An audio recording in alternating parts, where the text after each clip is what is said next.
வணக்கம். G news 24x7 செய்திகளுக்காக செய்தி வாசிப்பவர் உதயகுமார். சிறுவாபுரி அருள்மிகு பாலசுப்பிரமணிய சுவாமி திருக்கோவிலுக்கு மினி பஸ் இயக்காததால் ஆங்கில புத்தாண்டுக்கு இத்திருக்கோவிலுக்கு வந்த பக்தர்கள் பெரிதும் பாதிக்கப்பட்டனர். திருவள்ளூர் மாவட்டம் சோழவரம் ஒன்றியம் சின்னம்பேடு என்று அழைக்கப்படும் சிறுவாபுரியில் பிரசித்தி பெற்ற அருள்மிகு பாலசுப்பிரமணிய சுவாமி திருக்கோவில் உள்ளது.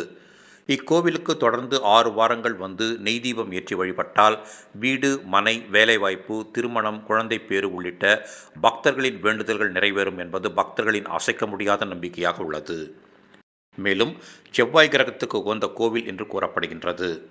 எனவே இக்கோவிலுக்கு செவ்வாய்க்கிழமைகளில் பக்தர்கள் அதிக அளவில் வந்து செல்வது வழக்கம்.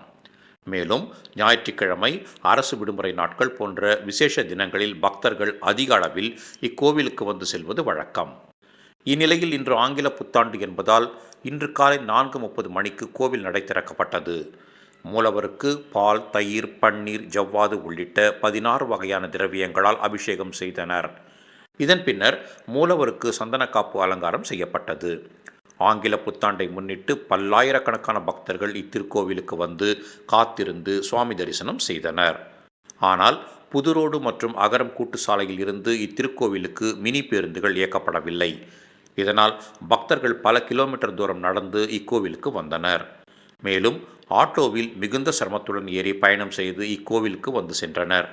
எனவே சம்பந்தப்பட்ட துறை அதிகாரிகள் விசேஷ தினங்களிலும் பக்தர்களின் நலனை கருத்தில் கொண்டு இத்திருக்கோவிலுக்கு வந்து செல்லும் பக்தர்களின் அடிப்படை வசதிகளான போக்குவரத்து, குடிநீர், கழிவறை உள்ளிட்டவைகளை ஏற்படுத்தி தர வேண்டும் என பொதுமக்களும் பக்தர்களும் சமூக ஆர்வலர்களும் கோரிக்கை விடுத்துள்ளனர்.